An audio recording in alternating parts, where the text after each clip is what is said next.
here, Menno van Leeuwen. Menno, good morning. Good morning, Jon. How are you doing? And good morning to you. I'm doing fine. Really, what a great way to start the week, right? Yeah, no, definitely. It's the weather outside is great, and I think the program is looking very good. So we're really happy and really much looking forward to getting you all up to speed of what this week is going to bring. And very curious what your take on that is. And I think especially today, we've got of course we themed all the days of the week. So we're going to pass through different aspects of what the fintech industry has to offer, not per se talking about just RegTech, InsurTech payments and so on, but really focus on a bit more the challenges within the industry or how the industry actually binds to society. And especially today, we'd really like to focus on financial inclusion in its broadest perspective. So I'm really curious to discuss a little bit about that with you later on today, Menno, because especially, of course, you'll be doing a panel around that at 1 p.m. today. But maybe first, I think for the people that are not so familiar with you yet, what are you up to these days? What are you working on? Yeah, so I've been working for ABN AMRO for more than 2 decades. On new propositions, new departments, new jobs, new job titles creating, and currently that brought me to 2 big projects I am working on for ABN AMRO. The first is concerning money management. So we developed a money management tool for daughter company of ABN AMRO, and we launched that in the Netherlands and in Germany. And there I really learned big lessons in how many people still struggle with finances. So not only the real debt cases, but just the average consumer. He's just worrying about finances, and it's very challenging in the solution to make it really user friendly. But we will deep dive into that later on. So that's one project I've been working on, and the other is for ABN AMRO about sustainability. ABN AMRO has the mission to accelerate the sustainability shift and involve their clients. So all the SME, mid-sized companies who want to improve their sustainability business model or processes. Of course, we want to finance them, so that is like the end game. But before you can play that role, those businesses have to come into action. And I developed, together with some colleagues of mine and partners, we developed an accelerator program that connects those SME mid-sized companies who have a sustainability challenge to innovative startups who have the solution available. And we bring them together and we help them collaborate. And this is called Impact Nation, and we've been just finishing the first cohort and now preparing the second cohort. Oh, really nice, really nice. Can you name an example of the type of solutions that come out of that? Yeah, well, we have 8 because there are 8 companies in the cohort. Okay. But for instance, a very concrete one is about green events. For instance, we have Johan Cruyff Arena, who is participating, and their mission is to create green events. And already they are focused on having everything green, carbon neutral on their site. So, for instance, they're using big Nissan Leaf battery packages. Okay. But that is not enough, because that's only the carbon footprint on the event site. So they really want to control the complete chain. So they are focusing on how to also get carbon neutral visits from their visitors. So how they travel to an event, where what they consume, the merchandise they buy, to really give them a view. So the solution is that we give a transaction analysis during the event. We can track what they consume and how much carbon footprint that creates, and they can offset it. So we found a partner, an innovative startup from Norway. It's called Choose, and they are specialized in this measurement. measuring these data, but also in offsetting. So as a visitor, you can offset the environmental impact you created. And that is one of the pilots we are running now. I think that's quite interesting. So especially just to discuss a little bit on this, because I think especially how financial services companies tie into this, I think is really interesting, because that's really early days and people are exploring opportunities here. But it's definitely not commonplace yet for financial institutions to take up a role in such an equation. I mean, we have, of course, the example of Bank, who actually, if you get a green card with everything you spend, you actually basically help plant a tree. So it's basically like really trying to have a more positive impact on with your finances.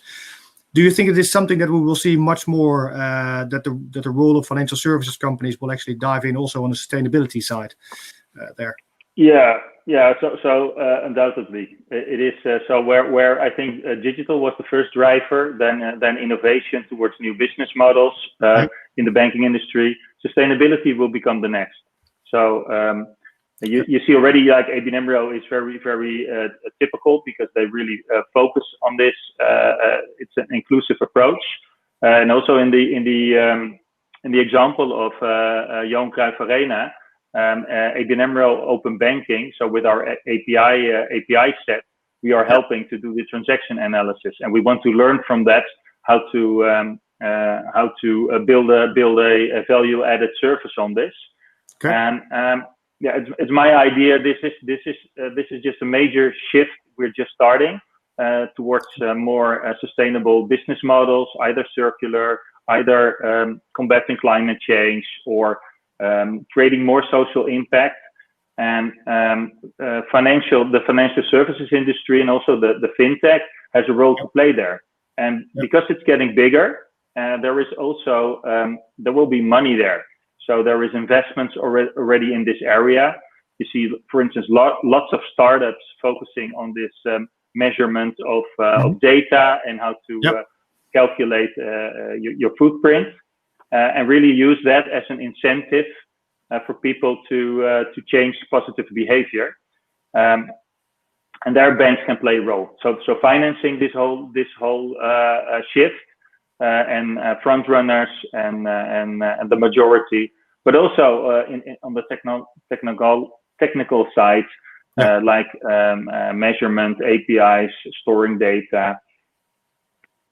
Yeah, okay. I think so for me, that's why I call myself, so I do different projects, but I call myself double Impact Innovator, because I think that is the challenge, right? It's not only about seeing societal value or sustainable value, but really showing and proving that it also creates business value. And that is something, of course, so it goes much more than social responsibility.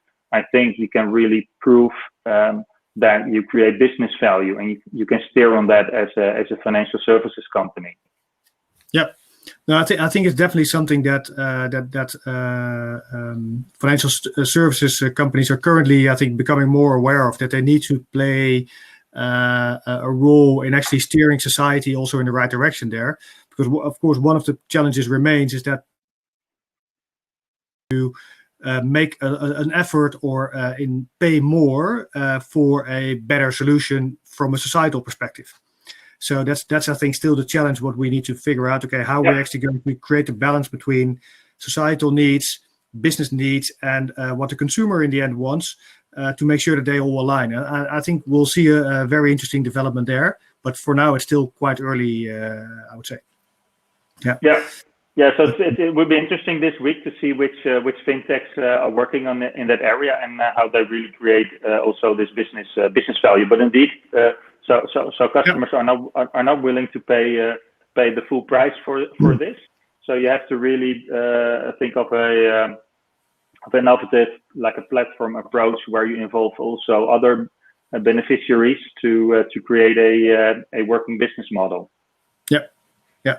I think so too. But so that's really cool. I think that's something indeed you very often see, that if you talk about financial inclusion, also other social aspects or societal aspects are being measured in, like indeed sustainability. But talking a bit more about financial inclusion. So, what's your link to that subject? Well, of course, if you work in the finance industry for such a long time, as you also do, Don, you more than ever you think, oh, okay, what do I really add to my environment, to my friends, to explain what I'm doing and what I've been working on for 20 years, but also, of course, to the society, looking back what you could deliver. So that was a little bit, maybe it's midlife crisis, but that just made me a little bit much more alert on potential. And working with a MoneYou solution where we created smart wallets to help people budget, I really got shocked actually by the big numbers of people having stress about their financial situation. And like I said, for instance, we focused on young professionals, which used to be like the easy segment to focus on because they're earning some money, and if you have them as a customer, you can grow together with them. But it's no hit and run segment anymore, because this segment, as I found, is really struggling with the expectations they have in life, with how to manage their money, access to housing. For instance, there is no interest, right? So what's the need to save, and they're getting triggers all over to spend money. So we all know the behavior analytics movement from tech companies, e-commerce, seducing people to spend a lot, have a subscription as a service, but the main point is, do you have enough money? Are these your most important needs? And I think there as an industry, we forgot really to help people so professional term will be structuring your finances and really make clear what your plan is and which choices. You cannot have it all. And this in the digital context, so that's why we focused on wallets, for instance. It's something we see helping customers relate to money also in the digital sense. Yeah, I think you relate to it also in sort of the traditional form of jars, right? Like when people 30 years ago or 50 years ago wanted to put money aside, they would have different jars for different goals. Yeah, you use that kind of concept also to help people structure their finances, right? Yeah, and it is like what. So I also always when I look at solutions, also in the fintech area, which are new, I always try to relate to how this worked when there was no digital context, because you have to copy this, and of course money management and the best financial experts, they were putting money in jars or in envelopes, and when they had to pay something, really literally the money went out of their hands, so they felt it. Yeah, and that feeling and that structure you have to replace in a digital product. Yeah, that's quite a challenge. Yeah, but it's nice to think that you're also that you are able to put so much effort in exploring how you could do that, because I think it's something that we all have to learn. How actually, I think we've become very smart using all kinds of digital marketing techniques to understand how you can make more money from your customer. But how do you actually reverse the flow, and how do you actually nudge them to save money or nudge them to make a choice that's the best for the customer? And I think that's something that we will probably indeed focus much more on over the coming time, because the power that has come to the people that have now digital access to all these customers, that power is becoming so big that the obligation should also become bigger to look after them, I would say. Yeah, for sure. So there's a role for banks to play, for fintech to play, and also for the e-commerce and tech companies, because also for them in the long run, it's a bad business case to let your customers overspend and really add stress to them, because then at the end you will have bad customers, bad reputation. So I think it's all about how to capture that in propositions, but also how to measure it, because we know you can think of all kinds of beautiful concepts, but you have to get facts in. So if you could really see that a kind of measure helps positive behavior, and you can calculate also what the long-term benefit for you as a company is. Yeah, I think so too. And it's really interesting, I think, to explore that we've seen, of course, a tremendous change through technology in I think all over society. And you see indeed that it basically, if you talk about financial inclusion, that it can have a very positive impact on including people that were before not included, or that you could not reach them, or it was too expensive to serve them. And so we've seen really interesting solutions there now, especially in developing nations. But indeed, also close to home, you see that there's still work to be done. On one hand, I think on the understanding of financial products, I think there's a lot of work to be done. Potentially also people that are being excluded because the traditional way of working disappears and digital comes up, but not everyone is equally comfortable with that. And indeed, the financial stress perspective, also technology brought us the unlimited field of possibilities, which indeed offers a lot of stress of choice, especially if you have a limited budget to do it with. So do you also believe that social media and basically having access to all the cool stuff the world has to offer all at once, does it actually bring more stress to the people that have to work with that? Yeah, I think so. It feels a little bit like my father warning me when I was young about the TV advertisement. So right. You're being influenced.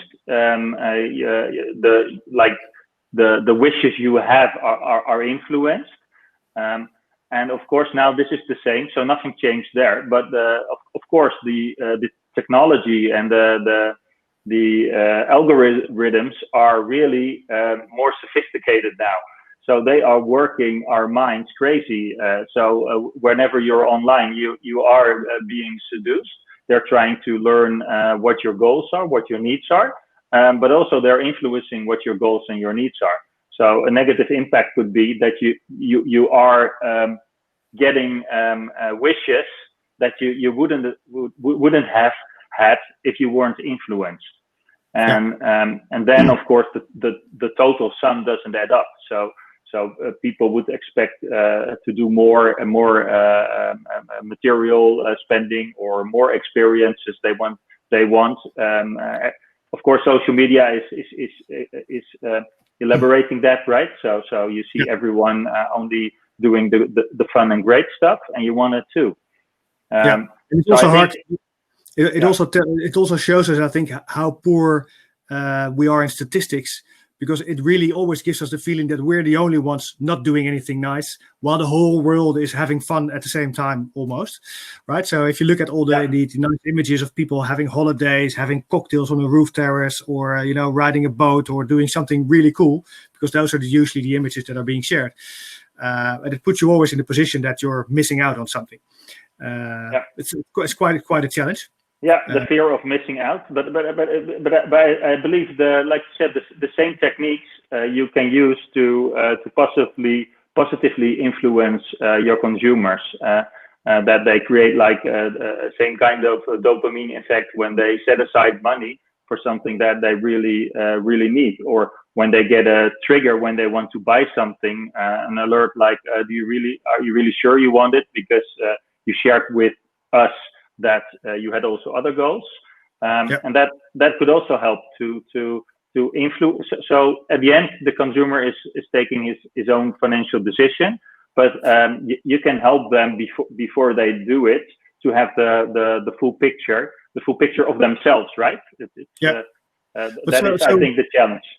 Would you? I'm just curious about this, because I think myself, I would probably appreciate this, but I think I would appreciate a budgeting robot that would actually, knows what my income is, knows what I can spend, knows what I should be spending things on, and I would just basically let them take care of it. And so I wouldn't have to worry about things, and I'll get a notification if my budget for, I don't know, clothing or so is gone, or for having a dinner outside is gone. But just let someone or a robot take care of that. Yeah, I think that's the holy grail. Like you have two kind of me's, right? The first one is very rational, so he knows what he wants, and he doesn't make any mistakes. But in practice, you are influenced by your own irrational me, more like your monkey brain, your ancient, And I think so that, and I also step into pitfalls, right? So I also buy some stuff from Instagram posts where I think, I really didn't need it, and I knew it was an AliExpress offer, just wrapped in a nice advertisement. So I think the robot should give a view on the real you, right? So a sensible one that is taking his time to look things over, not being influenced by ad hoc teasing advertisements. So that is an interesting area, and technology could really help. And the challenge is to bring it in a way it's easy for consumers to use, because that is my main interest also in the financial inclusion area. When you deep dive into financial health, it's access to all financial services, so affordable, but also useful. And I think there are many great tools and examples in the market, which maybe I could use or you could use, because you're interested in numbers, but most people aren't. So those tools aren't really used by the consumers who actually would really need it. So you have to really deep dive into how to make it useful, maybe visualize the products better. And I think there we have there's a lots of area to improve and to test in practice how to really help customers with these kind of propositions. So I'm looking forward to see some examples, maybe in my panel later on today or in this week. I was just thinking it would be nice to make a little bridge to the program today, to let people know what they can expect. I think, I'm curious about the program. I think we've got some really nice events coming up. With first of all, at 10 we have funding options. No, sorry, I should say at 11. I see that there's a little typo. It's at 11. How will Alt5 players meet the expectations of the post-COVID savvy consumers? I think that also is interesting to see. Indeed, it relates a bit to what we were talking about, is that the expectation level is getting higher. I think also from an entrepreneur perspective, you see that companies are expecting much more to really get helped. I'm always still also as an entrepreneur really keen on working towards this financial dashboard where I just log in. I get basically the digital mirror of my company, and within that I can plug in all my financial services and also control them from that area immediately. The digital twin concept I really like from that perspective, that you actually have all the measurements running, so you can actually get a good overview of how your company is doing. So I'm really curious about this event. They've got some really nice speakers besides Eugenie Cachier, the CEO, the managing director of funding options here in the Netherlands. Also, they've got someone from Florin, Codat, and Esme Loans. So I think we've got quite some alternative finance power at the table, which I think is really worthwhile to listen to. So, and I think also interesting, we haven't touched upon, of course, the current phase we're in now with COVID-19 and economic crisis. So that is also an extra element where financial inclusion could be more needed or could be difficult to focus on. So that is an element I'm very curious about. But also when you talk about alternative finance, so finance, of course, has been the lifeline from banks for for businesses, government supported. And it's interesting. I will be looking to that panel to see what role also the alternative lenders are playing or could be playing. And I saw that funding options is like promoted by the UK government. In the Netherlands, you see the banks played their role to grant the government-backed loans. There's a couple of alternative lenders that also have got access to the grant schemes. Okay, that was the second phase, right? They got exactly. Selected, but it was quite difficult. I think in the UK they were able to really get the alternative lenders to pick up the pace there, and they I think took care of a really large chunk of the distribution of the guaranteed loans by the UK government.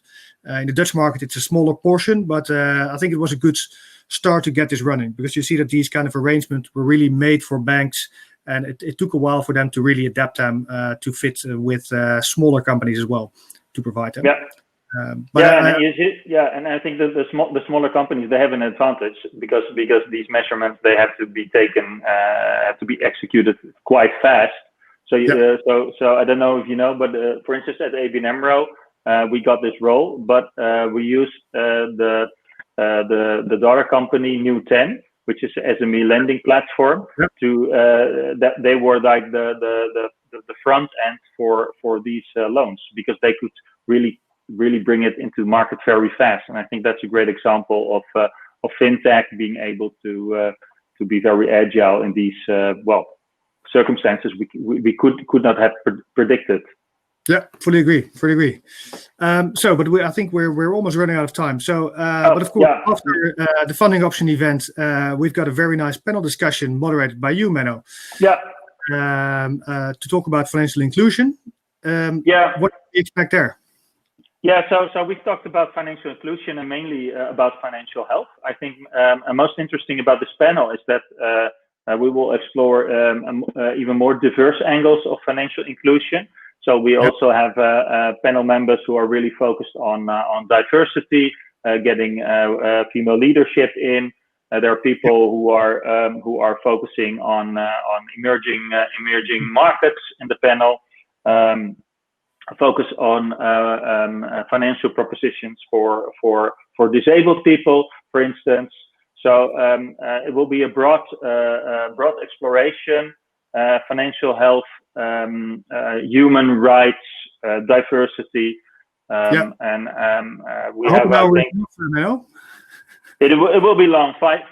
We have 5 panel members. I'm glad we have 1 hour, because you see how fast it goes. So I hope to see you all there this afternoon. No, exactly. So we've got there someone from ING, the Dutch Central Bank, BNP Paribas, European Women in Payments Network, and from AMRO, which I think is also a really nice lineup. So I'm also really curious about into that discussion, because I think it will be very lively and insightful. So thanks. And then indeed, wrapping up today is of course also a really nice event. That's the Startup Bootcamp Demo Day for FinTech and Cybersecurity. Well, you've also been involved with Startup Bootcamp for quite a while, right, Menno? Yeah. So we've been partnering with the Startup Bootcamp as of the first year as ABN AMRO, and I've been involved as a mentor for many years. And of course, fintech is very interesting, and I've seen a lot of companies really develop and create new markets. So looking forward to these. I think there are 9 companies, Don, who will be presenting later on today. Exactly. We've got White Swan, Titanical, Unicool, Vol, Vagenzi, Risk Priorities, Loyalize, Doni, and Daco Loans. So there's quite a list, but I'm very curious. I've seen these companies already quite some times before, but I'm really curious where they currently stand in their growth path. Should be an exciting afternoon to see where they're heading and how they're basically taking off from here. So really cool to have that in the program here today. So I think we've got lots to look forward to, besides, of course, the rest of the week that's coming up. But I'm afraid we already have to wrap it up, Menno. But I'll be tuning in again at 1 to listen further to the conversation with your panelists on financial inclusion. So thank you very much for joining already here in the morning. It was my pleasure, Don. Yeah, no, it's lovely to see you. And indeed, hopefully we'll be having a beer to have chats like these again sometime soon, when all the COVID measures can be relaxed a bit more. For everyone listening in, I'd like to really encourage you to make use of the networking features in the Hopin platform. So if you could either look at the people that are attending a session, and you can click on it and ask to chat with them, so you get a one-on-one video connection. Or what you could do is actually go to the networking button on the left-hand side, and that's actually where you can get matchmade automatically. So you click that you're available, and you get matched with a random person that's also available, but only for a 2.5 minute time slot. So it's like a speed dating pitch. But it's really nice to just see who's on the call, who's available, and hopefully you'll be able to meet some new people like you would normally do at events. But I'm afraid without having the option to do it physical, this is the best we can do at the moment. Of course, also check out the expo, where you can find the sponsors and supporters of the Amsterdam FinTech Week, and you can learn a bit more about their companies. So for now, thank you very much for joining in. I hope you will join us for the rest of the week. I'm really much looking forward to it, and I'll be talking to you again tomorrow morning at 9 a.m.